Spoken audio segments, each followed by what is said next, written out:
Hello everyone. If you like what I'm doing here, please consider subscribing, liking, and commenting. It would really help the channel out quite a bit. Thank you very much. CBS Radio Mystery Theater presents...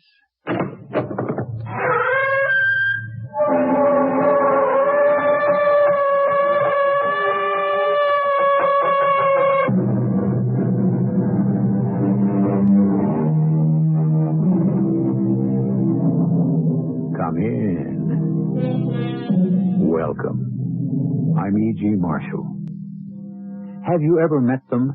The pig-headed, the know-it-alls, the wiseacres who will never learn, at least not by experience. If fortune hits them, it's their due. If it's misfortune, it's an accident, a mistake, never their fault. But I speak in generalities, and if you hang on, I'll get down to specifics. And what specifics? Sir Charles, this is the fine handiwork of a certain Colonel Clay. You are not the first who has come to the police here in Monte Carlo. Many others have been victimized. Chief Dupont, you said a Colonel Clay. Then you know the man. Know him. He is unforgettable. He has a face which he molds like clay. He is a man of infinite disguises. But his real name? Who knows? His nationality? Who knows? All I can tell you is the police of 4 countries have never been able to catch him.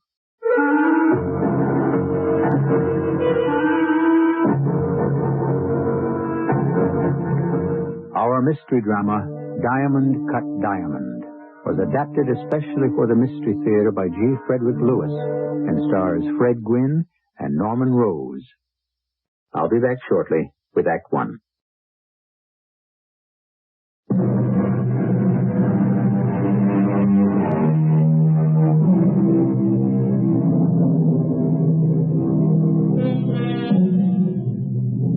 For quite some time now, I've had the enormous pleasure of bringing to your attention stories of mystery, murder, and mayhem, as well as their lighter counterparts, robbery, jewel, bank, and highway. To me, the world of crime, crooks, and chicanery is fascinating, and we of Mystery Theater are always on the lookout for the arresting and intriguing. Today, we thrust our microphones into the back stairs and private lives of 2 men. One of the richest men in the world, the other one of the most cunning. You're hitting the nail on the head when you say this man was cunning. He was, without doubt, a master swindler. But I'm getting ahead of myself. My name is Cy Wentworth. I'm the personal secretary to Sir Charles Vandriff, who has made several fortunes in South African diamond mines. Now his interests are more varied, and his fingers delve into 100 pies in 100 countries. I go everywhere with him to manage and take up the slack. Even a week or so on the Riviera. I think Lady Vandriff would have enjoyed the roulette wheel, Sir Charles. I asked my wife to come along, but no, she had things to do in Paris. Amelia has a mind of her own. Is this your first visit to the casino, sir? It's my first visit to Monte Carlo, Sir Charles. Are you going to place a bet? No, the odds are against you and for the bank. Well, I thought it was a 3-to-1 when you win. When you win. Faites vos yeux, mesdames, messieurs. Place your bets, ladies and gentlemen. What happens now? Well, the players put their bets on the table, some on the numbers, or red or black, high or low, even or odd. Faites vos yeux. The wheel is spun. The ivory ball is rolled in the opposite direction, and, well, you know, where it falls is where you lose. Aren't you pessimistic? Realistic. Rien ne va plus. Betting is closed. My educated guess, as a banker, out of the 30 people you see betting here at the table, 1 5/8 of a person may win. What is that in percentages? Very low. Yes, precisely my point. 32. 32, that's me. But there's a lady who won. Well, she'll win once, maybe twice, but no more than that. Why do people keep coming back here if they're losing all the time? Because many years ago, someone started the rumor that with the right system, you can break the bank at Monte Carlo. But you say, Sir Charles, it doesn't happen. Rarely. Seldom. Generally never. 19. 19. Big. again. 19. Well, that's twice the same lady. Shall we go, Sir Charles? No. I wish to stay. I've proved to you that every franc she's made, she will lose. 24. 24 has won. 24. Et encore 24. Once again, 24. Oh, my goodness me. 13. 13. Madame. Oh, I forgot. I got all my chips on 13. Oh, thank you. She was quite a beautiful lady, and after a while everyone else stopped playing to watch her. Time and again her number would come up like clockwork. From time to time I would catch her opening her handbag and a compactor part of her nose. Well, she must have a system, and I wondered what it was. The next night... Well, Si, what were you planning on doing this evening? Well, I was going back to the casino and see if that lady with the winning streak shows up. Do you want to come? Good idea. I like to watch the faces. A gambling casino takes advantage of people's weaknesses. Well, that may be true, but it's also great fun. Fun? Throwing away money? No, pitting your wits against the odds. It's not impossible for a tourneur to make certain numbers come up. Here? In Monte Carlo? Well, no, I've never heard of it happening here, but there's always a first time.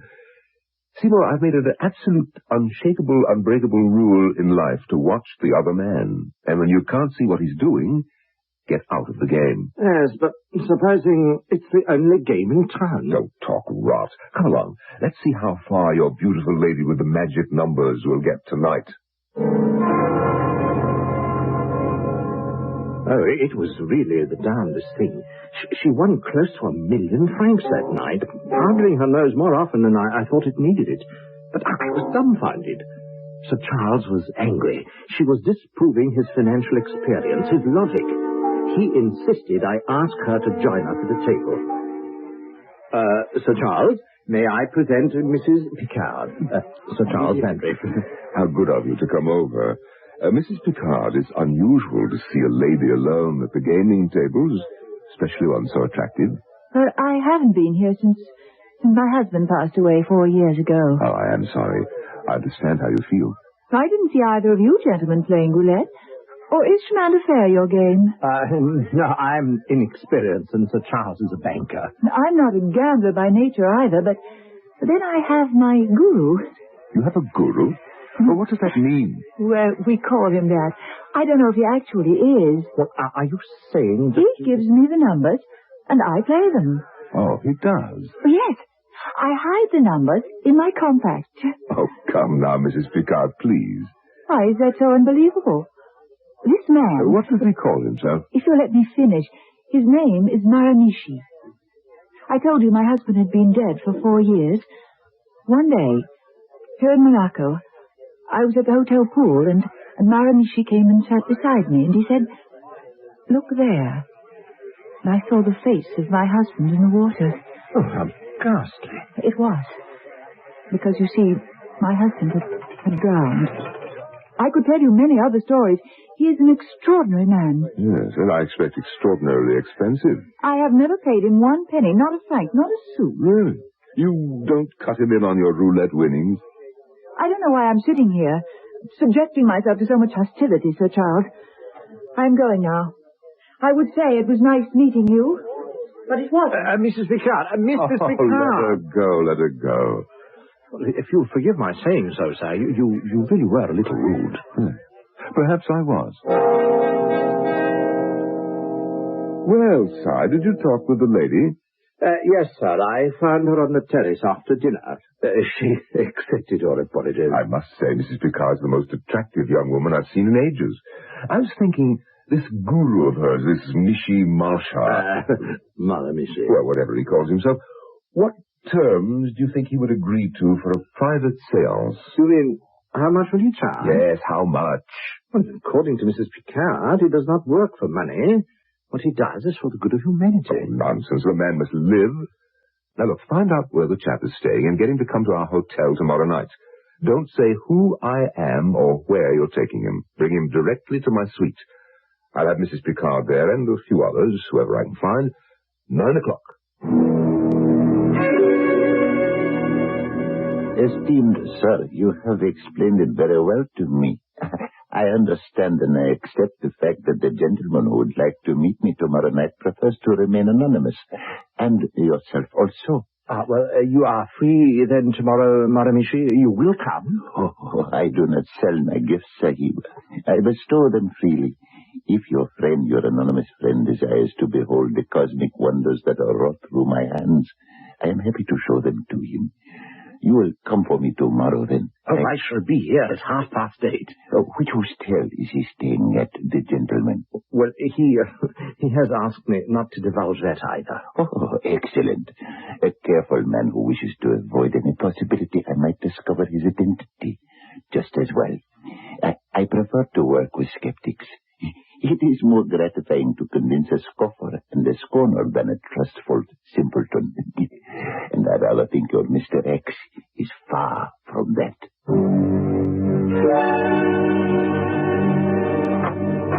Maramichi, please come in. I must apologize to you. Those here in this suite are somewhat skeptical, and I've been told, except for our host and the gentleman who brought you here tonight, they don't know one another. Mrs. Picard, delightful to see you again. No need to apologize. Sahib, you are the host, are you not? My soul's sight tells me. Yes, I am. Have we ever met before? No, we hadn't. Do you know anyone else in this room? Only the gentleman who brought me here. His name begins with an S, I think. Seymour. But I believe you call him Sai. Not so, Sahib. Did you tell him your name, Sai? Well, I certainly did not. Can you tell me any more about myself, Maramichi? Seymour Wilbraham, Earl of Strafford. No, not quite. Seymour Wilbraham Wentworth. There seems to be some connection in someone's mind now present between Wentworth and Strafford. I don't know what it means, but they are somehow the same name. What's he talking about, Seymour? Well, it so happens that my surname, Wentworth, was also the surname of the late great Earl of Strafford. It did flash across my mind as you spoke. Could I possibly be a descendant? Yes, you are. It is very curious. Do you know, my father always said that we were related, and I never told anyone that. Really? No one knows about that. Oh, only my father, and he's dead. Even my employer sitting beside you, even he doesn't know that. Maramichi, I don't know what to say. I'm frankly amazed. And I'll have to tell you, a little frightened.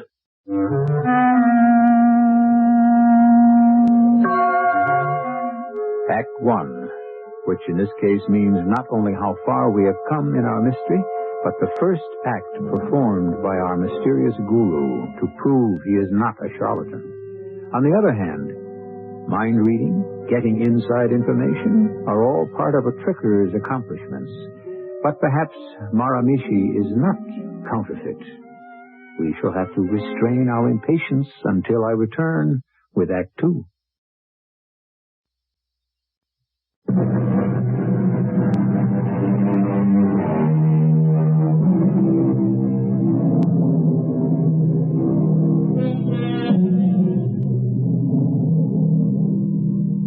Welcome again as the curtain rises on that luxurious suite in the Hotel des Anglais. A fire in the fireplace, champagne in the glasses, and Sir Charles Vandrift and a few acquaintances test the powers of a mysterious man from the East. Maramichi, I ask you, can you answer this? Where was I born? I've got him there. Please, Sir Charles. South Africa, Cape of Good Hope, Johnsonville, DeWitt Street, 1920. By Jove, he's correct. On the button, he really does it. You see? Impressive. On second thoughts, Seymour, he may have found me out. He may have known where he was coming. I never gave him a hint. Until we reached the door, he didn't even know what hotel I was bringing him to. Gentlemen and ladies, would you like me to tell you the number of a bank note enclosed in an envelope? Well, now, that's a test I can understand. Would you leave the room, sir, and I'll make a selection. We shall wait until the door closes behind you. I held up this banknote for all of you to see. Si, Mrs. Picard, you, sir, Madame, can you all see the number? Good. Now, Si, get me some envelopes from my writing case. This is the kind of test I like. He can't get by with any advance information here. Now, thank you, Si. Now, I'll take that manila envelope. Now, I place the banknote inside and seal it up. Maramishi, we're ready. You may come in now. Good. The banknote is inside this envelope. May I have the envelope? Turning it over won't do you any good. It's a heavy envelope and it's sealed. AF 73549. A Bank of England note for £50. Bravo! One of the 4 banknotes exchanged for larger notes at the cashier yesterday in the lobby of this hotel. I must say, I changed those notes. I'll be. There must be a trick to it. It's not a trick. He can see through matter. He can see through a box. Oh, that's hard to believe. Whether I have been able to convince all of you of the occult power with which I have been gifted, I cannot say. I do sense that I am desired to leave. However, before I go, I will show you a different and more interesting embodiment of my powers, for which we shall need a more subdued light. I may enjoy this. Aside, turn the lights down. All of them, Maramishi? Yes, please. We shall be able to see well enough by the light of the fire. Good. Thank you, Mr. Wentworth. That will do. Be good enough now to pay strict attention. From my pocket, I take a small packet. Out of it, I pour a few grains of powder into this ashtray. Next, a match, if you please. Si, a match for the Guru. Thank you. What a beautiful light. Such a brilliant green color. Now I take from my pocket a small envelope. Notice it is empty. Now I take out a small card and a bottle of ink. Have you got a pen? The real kind with a nib. But I never use any other kind. Sign my writing case. Thank you. Now, Sahib Host, would you oblige me by writing your name in the center of the card? Hold it. I'm not so sure that's a good idea. Your signature might be a rather valuable commodity, sir. Yes, I was just thinking that, sir. You have every right to be suspicious. When you have signed the card, place it in the envelope and then take it to the fireplace and burn it. When that's done, I shall show you your own name, written in letters of blood on my arm, in your own handwriting. Now, that I should like to see. But, sir, your signature? But it's going to be burned. What's the difference? All right, give me the card. I put the pen in your ink bottle, sign my name. There. Sahib, will you now stare very hard at your signature? Good. Keep staring. Now, place the card in the envelope. Now, seal the envelope. Done. Now, give me the envelope. I am carrying it in the full view of everyone in this room. Now, putting it into the fire. See? It is burning. All gone. Crumbled to ashes. Now, I stand here in front of the green flames coming from the ashtray. You all can see me. Yes. Now I roll up my sleeve. Sahib, I am now holding my bare arm in front of you. Oh, what name do you see written there in blood or red letters? Charles Van Drift. Would you say that is your handwriting? Yes, it is, but I know how it's done. It's a darn clever illusion. I tell you, the powder burning in that ashtray gives off a distinct green color. Your ink, deep green. You made me stare at my signature for quite some time. So now, naturally, I see the same thing written on the skin of your arm in a complementary color, red. You think so? I'm sure of it. Happens often. I look into the sun at some brightly lit objects, close my eyes, and it remains on the retina. Then watch me as I roll up the sleeve of my other arm. Charles Van Rift is your name, but not your whole name. Now, look at my bared right arm. Is what you see also in a complementary color? I don't wish to look. All right, I will ask your friend Seymour. What is the color of the writing on this arm? Green. Quite green. And, sir, can you read the name? Yes, but Charles O'Sullivan Van Rift. I say. Well, I for one, have had enough. I'll turn on the lights. Is that your full name, Sahib? Yes, it is. I'll say this, Maramishi. You gave us a fine evening's entertainment. I am happy you were amused, but frankly, I had hoped for more. More? Well, not only that you would be entertained, but enlightened. Well, perhaps another time.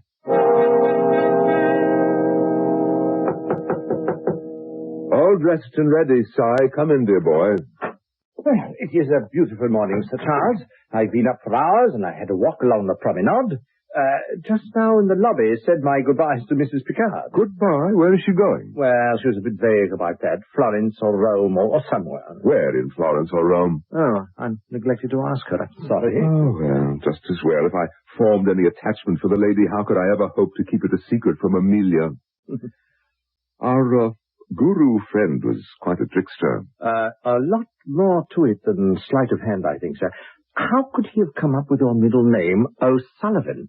Now, I have been your secretary for 15 years, and you've never used it. Oh, I suppose it exists somewhere on a birth certificate. Of course, he found it out. I don't know how, but these chaps make a business of finding out things. So, you have no faith in it at all? Certainly not. All packed and ready to go? Yes, I think I've managed everything, Sir Charles. I'll be sorry to leave Monte Carlo. I'm glad we stayed the extra week. Yes, it's been a splendid change. Now, if only we didn't have to meet Amelia in St. Moritz and could fly on to Italy. But she likes the snow and skiing. What are you fussing with those papers for, Si? Oh, your London bank forwarded your statement, and I'm comparing your cancelled checks with your stubs. I always do so. But I can't seem to find the stub for this check made out for £5,000 cash. Let me see that check. Huh. I'll be. He did it after all. Who did what? Our friendly guru. He communed all right, but with my pocketbook. He's got my 5,000. Well, how did you know? My signature in green ink, remember? But how did it transfer what you signed onto this check? It looks like you wrote it, Sir Charles, not like a forgery. I never dreamed he'd take me like this. My signature on a blank check. It's incredible. And are you saying we can't get the bank to make good the 5,000? I don't see how. It's my true signature. Well, I think a visit to the chief of police is in order.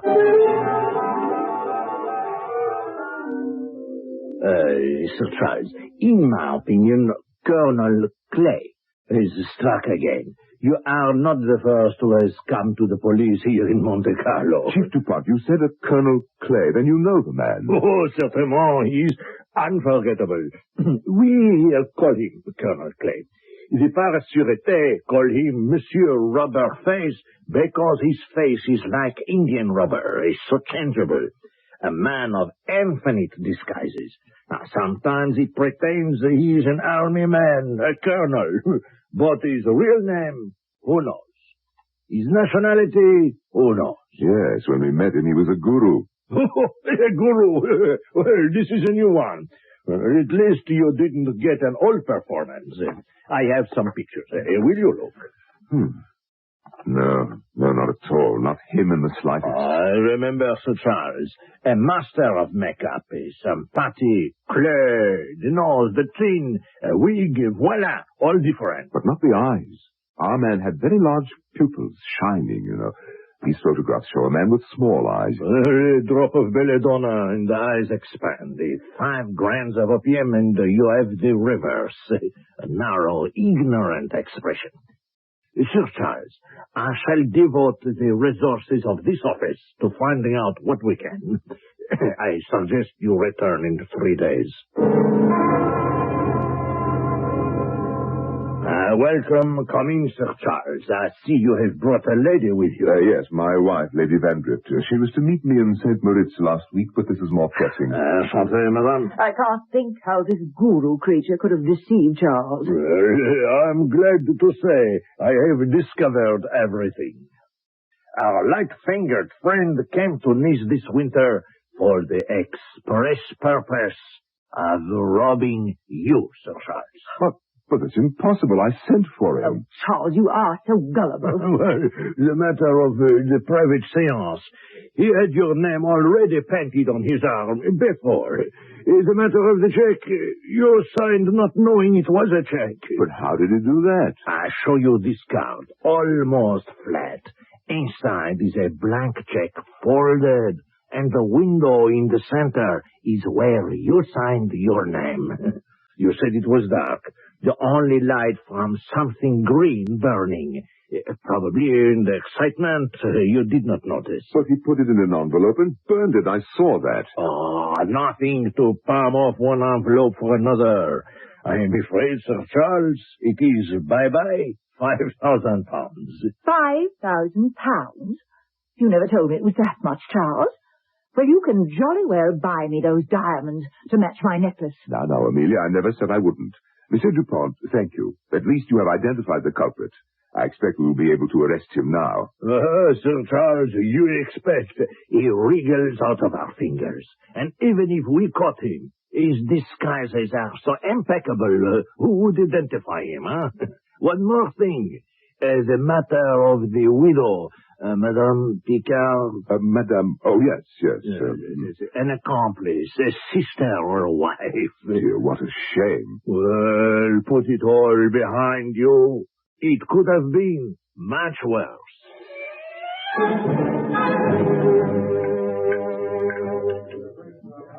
That's the trouble with these resorts. One gets too fat. Well, surely, Lady Vandrift, you work it off on the ski slopes. You've been out there all day. It doesn't seem to do me any good. Here I am stuffing myself at dinner time. Sir Charles, that man sitting at the next table, do you see who I mean? That young parson, the thin fellow with the glasses, sitting with the freckle-faced girl? Oh, no, not them. The other table. The man sitting alone. Oh, yes. Sinister-looking chap. Yes, I've caught him twice looking over here at us. Do you notice his eyebrows? Bushiest darn things I've ever seen. Now, don't look now, but it occurs to me, do you suppose they could be stuck on? Fake eyebrows? Of course. That devil. What luck that he's here in the same hotel in St. Moritz. We've tracked him down. Sir Charles, we're not following him. He is following us.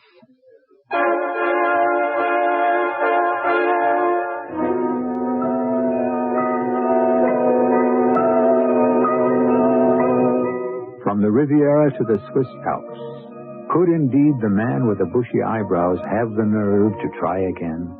Only this time Sir Charles is well on his guard. Who wins? Who loses? The man of 1,000 disguises or the man of £1,000,000 sterling? I shall be back shortly with the unusual conclusion to this extraordinary tale. Take your contact, take it now. Give your code to contact. Can your cold medicine fight the congestion, shrink the swollen membranes, help relieve the runny, sneezy, cloggy misery caused by every known cold virus? Are you sure? Contact can. Today's Contact does all that up to 12 hours, all day, all night, no matter what cold virus attacks. That's the wonder of Contact. Give your code to contact. Take only as directed.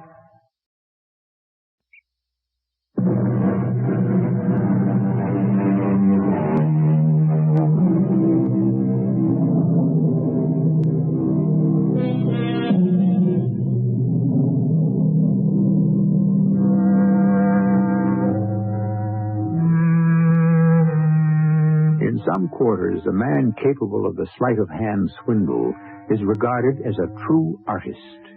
For he is the one who lives by his wits, takes the least chances for the most gain. Hocus pocus, now you see it, now you don't. Now you see me, now you don't. Is the man with the bushy eyebrows the elusive Colonel Clay? And how would one prove it? I'm going over to his table this minute and ask him what he means by being here. Mr. Charles, please come back. Oh, I'm terribly sorry, Reverend. I wasn't looking where I was going. Perfectly all right. No, it isn't. It certainly isn't. I've spilled wine all over your table, knocked a glass on the floor. Oh, please think nothing of it. I am sorry. It's all right. It missed my wife's breath. Now, look, you can't finish your meal with the tablecloth in this condition. Would you and your wife please join us at our table and let me order another bottle of wine for you? Well, if you insist. What do you say, Jesse? Blast it all. Oh, excuse me, Reverend. What is it? That man with the bushy eyebrows. He's gotten up from his table and left the dining room. A friend of yours? No, decidedly not. Someone who was at Monte Carlo when we were there. Please, just leave everything here, will you? Certainly. Amelia, darling, allow me to introduce, this is the Reverend, Brabazon. Yes. And this is my wife, Jessie. Oh, Charles, you ought to be ashamed. I saw you charging into their table like a bull in a china shop. This is Mr. Wentworth, Sir Charles' secretary. How'd you do? I'll get 2 more chairs. I suddenly realized I hadn't introduced myself. Charles Vandrift. You're here to do the winter sports. My wife does the skiing, I do the paying. But here we are, 2 chairs. You know, we don't usually impose on people. My wife and I, well, we haven't been married that long, and when we take a vacation, I'm afraid we're not very sociable. Now, what kind of wine were you drinking? Oh, I'm afraid it was the cheapest kind of plonk on the wine card. My wife and I, as you might guess, are not very knowledgeable in tastes.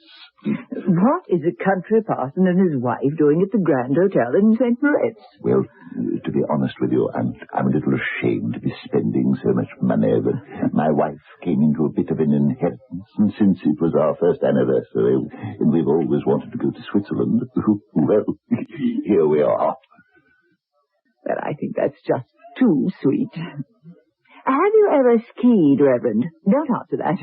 I am going to take your wife in tow and see to it that while you're here, she will learn. Oh, Jessie, do you hear that? Too kind of you. I'm not much of an outdoorsman myself, and I rather had my eye on the billiard table in the lounge. But I didn't know anyone to play with. Reverend, I am your man, also a decidedly indoor sportsman. You can imagine, Sir Charles, in our little village, the parson does not play pool. Well, I shouldn't think so. Well, shall we have coffee and dessert? The waiter, a bottle of Lafite Rothschild. The 4 in the side pocket. The 5 in the corner. I say. The 6, let me see. Oh, yes, the side pocket. I never thought I'd get my turn. Just a run of luck. For a man who doesn't play very much, you're giving me a good run for my money. Jessie and I had the most glorious afternoon on the slopes. She's a very quiet girl. She took to skiing like a duck to water. That Brabazon. It's a pleasure to meet an honest man. They don't have much, but he's quite content. They have enough to live on. I asked him about the poor in that village of his. Eppingham? Yes, on purpose to test him. I know from experience these country parsons are always trying to screw something out of you for their poor. Would you believe it? He's got no poor. They're all well-to-do farmers. He said to me, if somebody gave me £50 to use in my village, I wouldn't know what to do with it. Well, he certainly doesn't want anything out of you.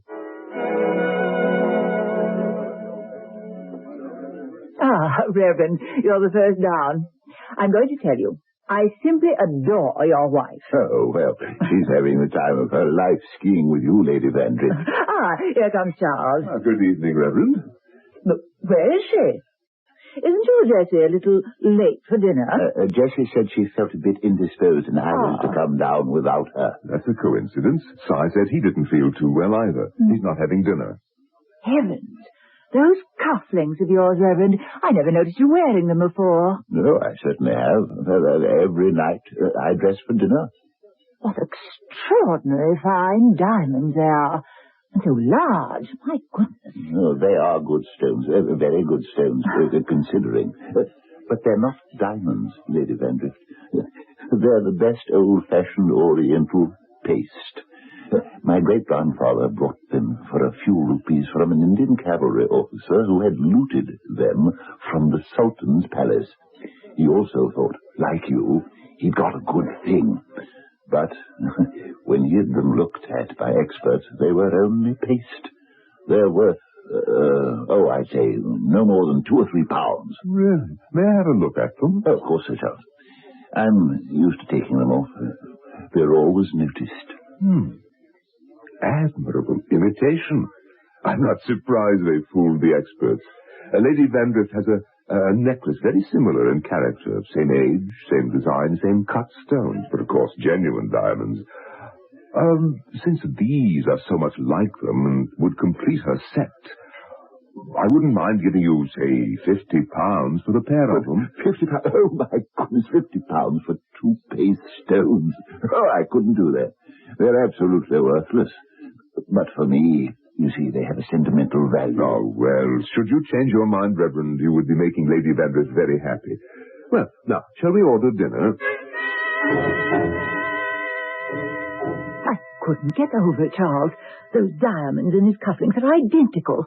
And you know I've been to practically every jewelry store on the continent to find 2 extra links for my necklace. How can they look so much like mine and be imitation? Because they were probably part of the original set.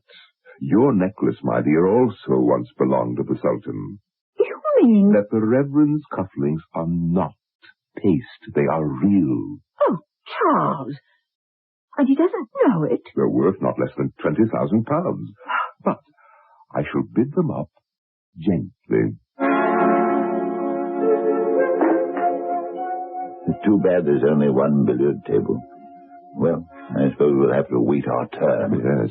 By the way, Reverend, I've left a very unhappy wife upstairs. She has her heart set on your cufflinks. Shall we say £200?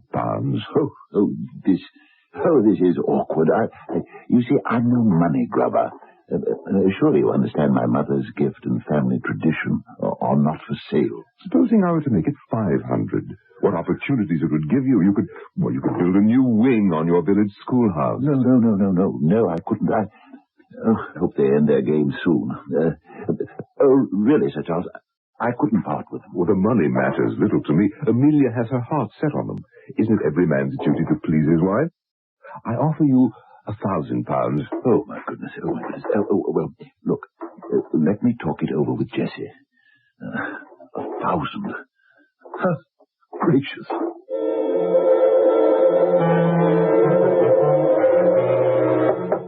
Yes, who is it?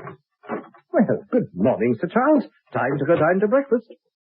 Is Lady Vandrift up and about? Yes, and she's been making my morning a horror. Oh, why is that? This note pushed under our door. The Reverend and his wife had to leave suddenly for Paris.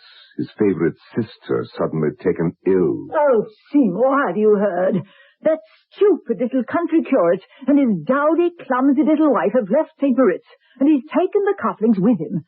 Charles has let the chance slip away. I'll never be happy now. I don't even know where in Paris they are. Well, I could find out. You could? Well, why not? They probably left a forwarding address at the desk. Then you must strike while the iron's hot. Seymour, I want you to locate those 2. Take the night train and offer them... What did you say they were really worth, Charles? Conservatively £20,000. Then offer them 5. Charles, write out a bank draft. I make it for 10,000 just to be on the safe side. Try to get them for less, of course. But even at 10,000, they're an extraordinary bargain.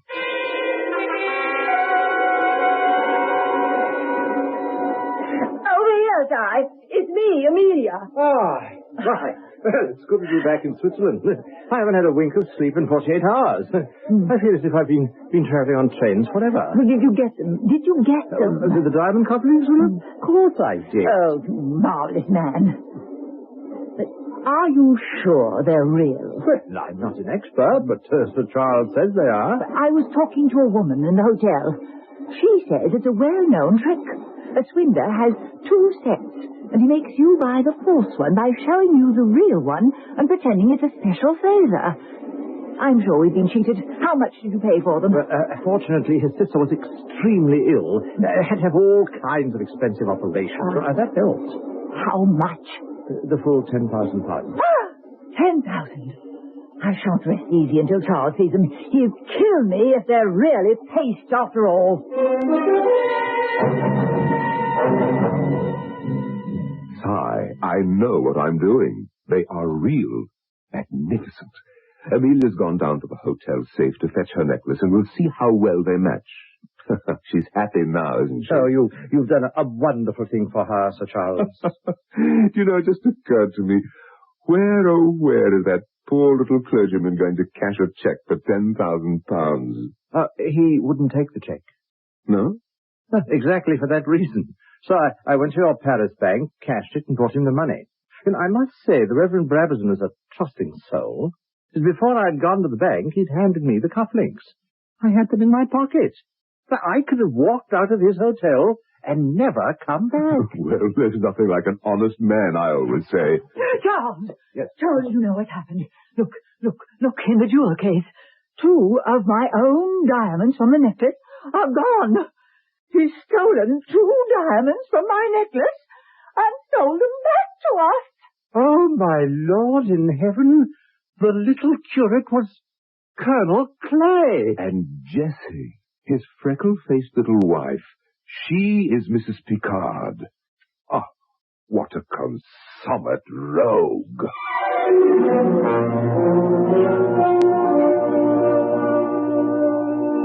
Since I began this story, let me add a postscript. We never saw the money or Colonel Clay and his lady again, nor did we get any sympathy from Monsieur Dupont of the police. He said to Sir Charles, "I don't think you have much cause for complaint.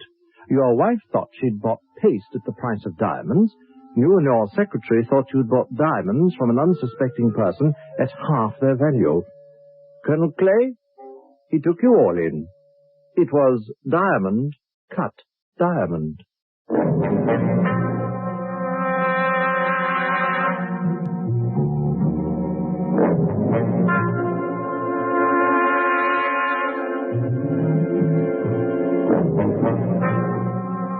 The man of 1,000 disguises, in his own way, unmasked a man of wealth who could not disguise his own greed. What is it Nathaniel Hawthorne once said? No man can wear one face to himself and another to the multitude without finally getting bewildered as to which may be true. I shall return shortly.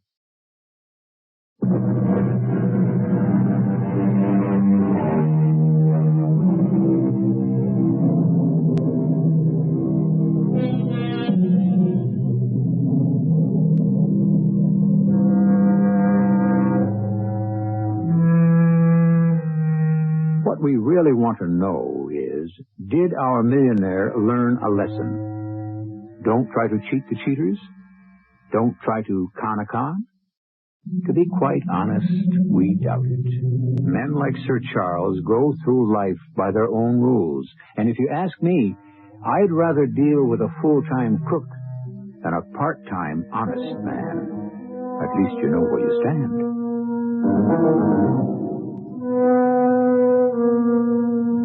Our cast included Norman Rose, Fred Gwynne, Earl Hammond, and Barbara Sohmers. The entire production was under the direction of Hyman Brown.